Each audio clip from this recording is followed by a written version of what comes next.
स्वागत है आपका mind first future ready with Amit Kumar Soni Hindi podcast में। यहाँ हम एक सिंपल बिलीफ फॉलो करते हैं, अगर माइंड स्ट्रांग है तो फ्यूचर हमेशा हमारे साइड होता है। इस शो में हम एक्सप्लोर करते हैं माइंडफुलनेस, एआई और न्यूरोसाइंस के वो टूल्स जो लोगों को स्मार्टर सोचने, बेटर डिसीजंस लेने और इस फास्ट चेंजिंग वर्ल्ड में फ्यूचर रेडी बनने में मदद करते हैं। अमित कुमार सोनी जो है ICF PCC certified coach, global learning leader और AI एंड माइंडफुलनेस में PhD रिसर्चर, उन्होंने पिछले 15 सालों में काफी कुछ सीखा है और 30,000 से ज्यादा लोगों को ऑलरेडी ट्रांसफॉर्म कर चुके हैं। अमित का मिशन है 5 मिलियन लोगों को अपग्रेड करना, ताकि वो आज के AI वाले जमाने में बेहतर सोच सकें, बेटर डिसीजंस ले सकें और अपना फ्यूचर स्ट्रांग बना सकें। यहाँ हम सिंपल जुबान में बात करेंगे प्राचीन अध्यात्म, मॉडर्न माइंडफुलनेस, AI और ब्रेन के साइंस के उन तरीकों की जो रोज रोज की लाइफ में आपको मदद करेंगे। तो चलिए शुरू करते हैं।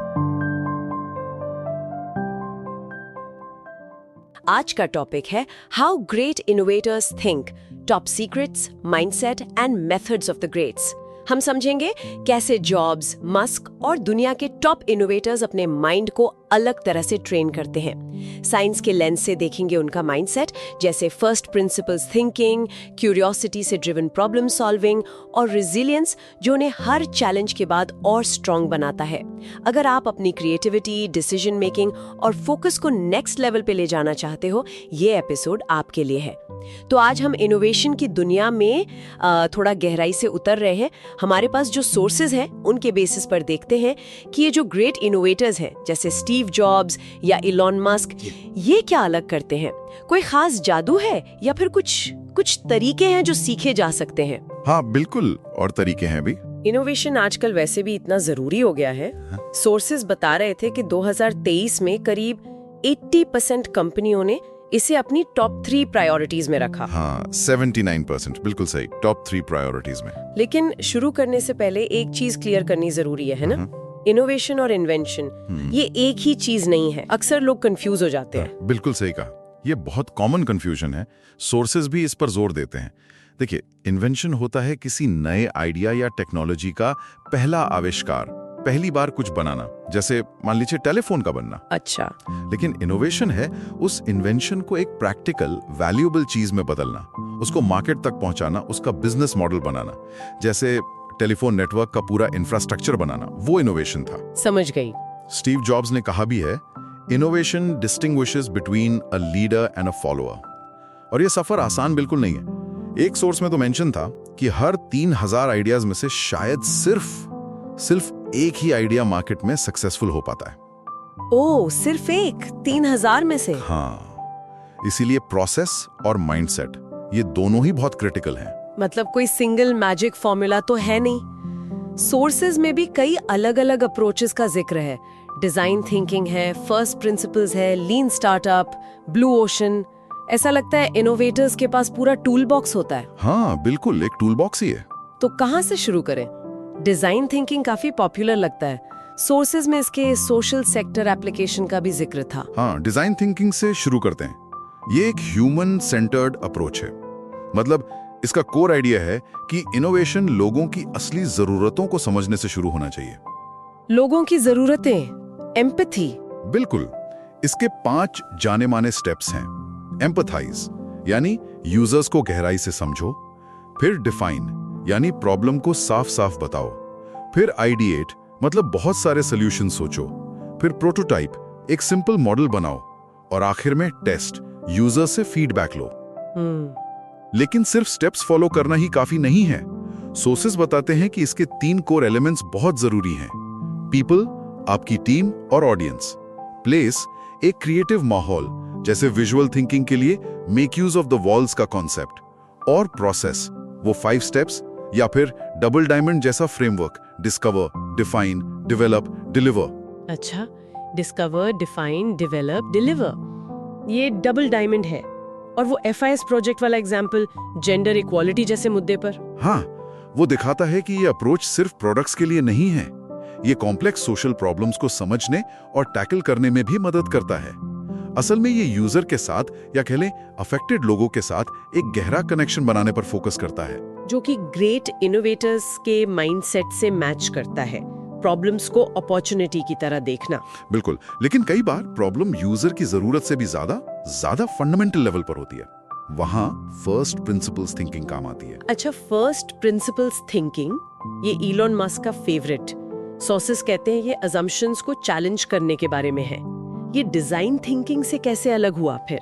देखिए, इसमें फैसिनेटिंग बात यह है कि फर्स्ट प्रिंसिपल्स थिंकिंग में हम प्रॉब्लम को उसके सबसे बेसिक, बिल्कुल फंडामेंटल ट्रूथ्स तक तोड़ देते हैं। Fundamental truths? हाँ, हम ये नहीं पूछते कि दूसरे लोग इसे कैसे करते हैं या पहले ये कैसे किया गया है। हम पूछते हैं इस चीज के सबसे बुनियादी बिल्डिंग ब्लॉक्स क्या हैं, फिजिक्स के लेवल पर या बिल्कुल बेसिक सच के लेवल पर, और फिर उन ब्लॉक्स से सोल्यूशन को नए सिरे से बिल्ड करते हैं। जैसे मस्क का स्पेसएक्स वाला एग्जांपल। वो सोर्सेज में था। हाँ, वो बिल्कुल क्लासिक एग्जाम्पल है। उन्होंने देखा कि मार्केट में रॉकेट्स बहुत ज्यादा महंगे हैं, तो उन्होंने पूछा रॉकेट बनता किस चीज से है? अच्छा, aluminium alloys, titanium, copper, carbon fibre वगैरह। ठीक है, अब इन मटेरियल्स का एक्चुअल मार्केट प्राइस क्या है? और जब उन्होंने कैलकुलेट किया तो पता चला कि रॉ मटेरियल्स की कॉस्ट और रॉकेट की फाइनल प्राइस का सिर्फ 2% है। क्या बात है, सिर्फ 2%? हाँ, तो उन्होंने सोचा कि भाई इतना महंगा होने का कोई फंडामेंटल रीजन तो नहीं है, बस इंडस्ट्री ऐसे ही काम कर रही है, और इसीलिए उन्होंने फैसला किया कि वो खुद रॉकेट्स बनाएंगे वर्टिकल इंटीग्रेशन के साथ। मतलब ज्यादातर पार्ट्स खुद कंट्रोल करेंगे और बनाएंगे। ये माइंडसेट तो बिल्कुल गेम चेंजर है। मतलब जैसा चलता आ रहा है उस पे ही सवाल उठा देना। एग्जैक्टली। ये एस्टैब्लिश्ड असम्पशंस को तोड़कर बिल्कुल नया रास्ता खोलता है। इससे अक्सर ग्राउंड ब्रेकिंग सॉल्यूशंस मिलते हैं और कॉस्ट्स भी काफी कम हो सकती हैं। ये सीधे तौर पर ग्रेट इनोवेटर्स के उस माइंडसेट से जुड़ता है जो हमेशा पूछता है क्यों, ऐसा ही क्यों। सही है। लेकिन हाँ, हर प्रॉब्लम के लिए फर्स्ट प्रिंसिपल्स लगाना शायद प्रैक्टिकल ना हो, बहुत टाइम लग सकता है। कई बार हमें मार्केट में जल्दी उतरना होता है, चीजें टेस्ट करनी होती हैं। वहां लीन स्टार्टअप अप्रोच काम आता है। हाँ, लीन स्टार्टअप, एरिक रीज वाला कॉन्सेप्ट। सोर्सेज में इसके बिल्ड, मेजर, लर्न लूप का जिक्र था। इसका क्या मतलब है? लीन स्टार्टअप का फोकस है स्पीड और लर्निंग पर। आइडिया यह है कि भाई पूरा परफेक्ट प्रोडक्ट बनाने में टाइम वेस्ट मत करो, एक मिनिमम वायबल प्रोडक्ट MVP बनाओ। MVP मतलब प्रोडक्ट का सबसे सिंपल वर्जन? हाँ बिल्कुल, वो सबसे बेसिक वर्जन जो कोर प्रॉब्लम सॉल्व करता हो। फिर उसे जल्दी से मार्केट में लॉन्च करके रियल यूजर्स से फीडबैक लो, मेजर। उस फीडबैक से सीखो, लर्न, और फिर प्रोडक्ट को इंप्रूव करो, बिल्ड अगेन। और ये साइकिल ये चलता रहता है। इससे रिसोर्सेज वेस्ट नहीं होते उन फीचर्स पर जो शायद यूजर को चाहिए ही नहीं। तो ये अप्रोच अडेप्टेबिलिटी और रेजिलियंस पर जोर देता है। मतलब जल्दी फेल हो, जल्दी सीखो। ये भी इनोवेटर्स के माइंडसेट का एक जरूरी हिस्सा है। अच्छा, सोर्सेज में फिल मैकिनी के 7 लॉज ऑफ इनोवेशन का जिक्र था। उसमें एक लॉ ऑफ पेशेंस भी था। हाँ बिल्कुल। तो क्या लीन स्टार्टअप इस पेशेंस को मैनेज करने का एक तरीका है, क्योंकि आप कंटिन्यूअसली लर्न और अडेप्ट कर रहे हो? ये बहुत अच्छा कनेक्शन बनाया आपने। बिल्कुल, लीन स्टार्टअप प्रोसेस को ज्यादा मैनेजेबल बनाता है, स्टेप्स में तोड़ देता है, लेकिन फंडामेंटली इनोवेशन में टाइम लगता ही है। मैकेंजी का लॉ ऑफ पेशेंस यही कहता है। और ये चीज एग्जीक्यूटिव्स के लिए अक्सर सबसे मुश्किल होती है, जो क्वार्टरली रिजल्ट्स पर फोकस करते हैं। हाँ, ये तो है। और इसी के साथ मैकेंजी का लॉ ऑफ एग्जीक्यूशन भी बहुत जरूरी है, आइडियाज को रियलिटी में बदलना। लीन स्टार्टअप एग्जीक्यूशन पर ही तो फोकस करता है। मैकेंजी के लॉज में लॉ ऑफ कल्चर और लॉ ऑफ लीडरशिप की भी बात थी कि कल्चर स्ट्रैटेजी से भी ज्यादा इंपॉर्टेंट है। एक ऐसी कल्चर जहां रिस्क लेना एनकरेज्ड हो, फेलियर को लर्निंग माना जाए, और लीडरशिप जो इनोवेशन को एक्टिवली सपोर्ट करे। ये सब तो माइंडसेट से ही जुड़ा है ना? बिल्कुल। एक सपोर्टिव कल्चर और लीडरशिप के बिना कोई भी फ्रेमवर्क या प्रोसेस ठीक से काम नहीं करेगा। और रिसोर्सेज भी चाहिए। मैकेंजी का लॉ ऑफ रिसोर्सेज, लोग, टाइम, पैसा, तीनों। अक्सर कंपनीज यही मात खा जाती हैं, कमिटेड रिसोर्सेज नहीं देती। एक और इंटरेस्टिंग फ्रेमवर्क जो सोर्सेज मेंशन करते हैं वो है ब्लू ओशन स्ट्रैटेजी। ये कंपटीशन से हटकर सोचने की बात करता है। Blue ocean strategy? जी, W. Chan Kim और रेने मोबन का कॉन्सेप्ट। मतलब भीड़ वाले मार्केट्स, जिन्हें वो रेड ओशंस कहते हैं, उसमें लड़ने के बजाय नए मार्केट स्पेस यानी ब्लू ओशंस क्रिएट करना। ये कैसे होता है? इसका फोकस वैल्यू इनोवेशन पर है। मतलब ऐसी चीज बनाना जो कस्टमर के लिए वैल्यू भी बढ़ाए और कंपनी के लिए कॉस्ट भी कम करे।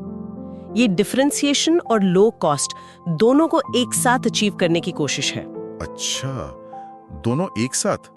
ये थोड़ा काउंटर इंट्यूटिव लगता है। हाँ, लगता है, पर ये एग्जिस्टिंग इंडस्ट्री बाउंड्रीज को चैलेंज करके नई डिमांड क्रिएट करने पर जोर देता है। उन कस्टमर्स को टारगेट करना जो अभी इंडस्ट्री के कस्टमर हैं ही नहीं। ये भी कहीं ना कहीं फर्स्ट प्रिंसिपल्स जैसे ही लग रहा है, मतलब एग्जिस्टिंग इंडस्ट्री रूल्स को क्वेश्चन करना। हाँ, अच्छा, एक और कॉन्सेप्ट है डिसरप्टिव इनोवेशन। क्लेटन क्रिस्टनसन का मॉडल। सोर्सेज में इसके बहुत एग्जांपल्स थे। स्मार्टफोन्स ने कैसे कैमरास और म्यूजिक प्लेयर्स को डिसरप्ट किया, नेटफ्लिक्स ने ब्लॉकबस्टर को, उबर ने टैक्सीज को। हाँ, बहुत सारे एग्जांपल्स हैं। इसका कोर आइडिया क्या है? डिसरप्टिव इनोवेशन बताता है कि कैसे नई छोटी कंपनीज अक्सर एस्टैब्लिश्ड प्लेयर्स को हरा देती हैं। वो यूजुअली मार्केट के निचले हिस्से से शुरू करती हैं, ऐसे कस्टमर्स को टारगेट करती हैं जिन्हें बड़ी कंपनीज इग्नोर कर रही होती हैं, या फिर एक सिंपलर, सस्ता सोल्यूशन ऑफर करती हैं। शुरू में ये सॉल्यूशंस उतने अच्छे नहीं लगते मेन स्ट्रीम कस्टमर्स को, लेकिन ये धीरे धीरे इंप्रूव करते हैं और ऊपर बढ़ते हैं और इवेंचुअली इनकम्बेंट्स को डिस्प्लेस कर देते हैं। ये प्रोसेस नीश मार्केट से शुरू होता है। समझ गई। तो ये सारे frameworks, design thinking, first principles, lean, blue ocean, ये सब अलग अलग सिचुएशंस के लिए टूल्स हैं। लेकिन आजकल एक और चीज है जो हर जगह है, आर्टिफिशियल इंटेलिजेंस, मतलब एआई।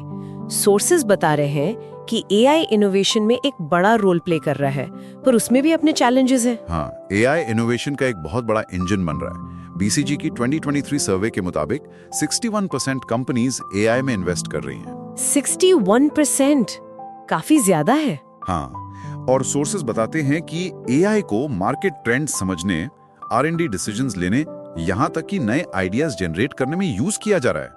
ISHI का स्टिंगरे मॉडल जैसे फ्रेमवर्क्स हैं जो जेनएआई को इनोवेशन प्रोसेस में इंटीग्रेट करने में मदद कर रहे हैं। ट्रेन, गोल सेट करना, डेटा गैदर करना, डेवलप, प्रॉब्लम सॉल्यूशन एक्सप्लोर करना, इटरेट, टेस्टिंग करना।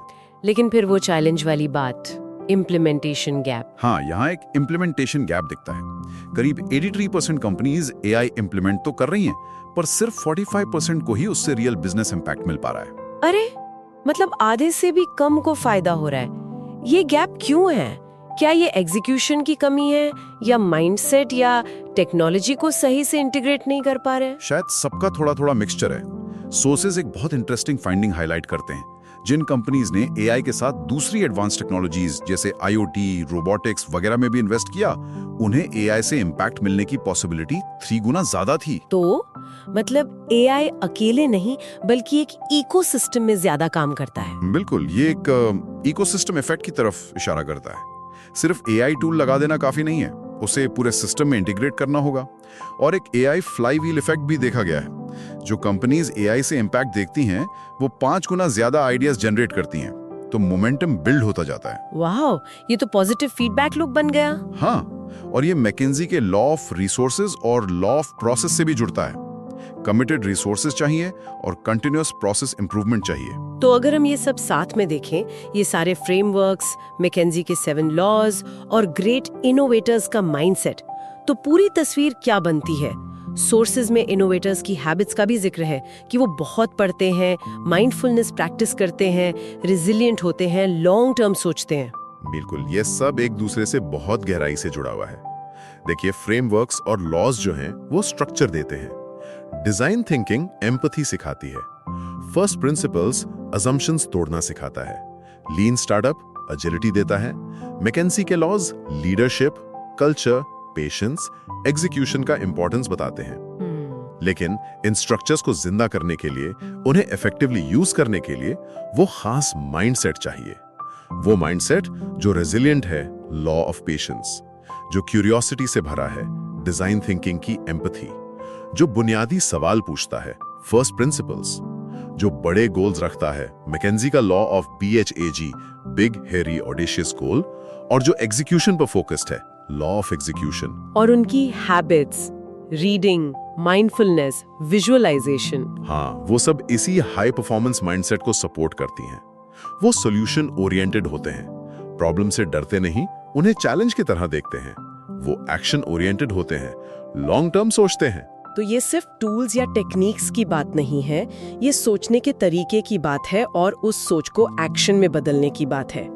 स्ट्रक्चर और माइंडसेट दोनों का बैलेंस जरूरी है, एक के बिना दूसरा अधूरा है। बिल्कुल सही। और जैसा कि सोर्सेज बार बार दिखा रहे हैं, जो कंपनीज इस बैलेंस को ठीक से मैनेज कर लेती हैं, वो मार्केट में कंसिस्टेंटली आउट परफॉर्म करती हैं। इनोवेशन सिर्फ एक डिपार्टमेंट का काम नहीं रह गया है, ये तो ग्रोथ का ऑपरेटिंग सिस्टम बन गया है। बिल्कुल, स्ट्रक्चर प्रोसेस को गाइड करता है, केओस से बचाता है, और माइंडसेट उस स्ट्रक्चर को फ्लेक्सिबिलिटी देता है, उसे अडेप्ट करना सिखाता है, और सबसे जरूरी फेलियर को लर्निंग में बदलता है।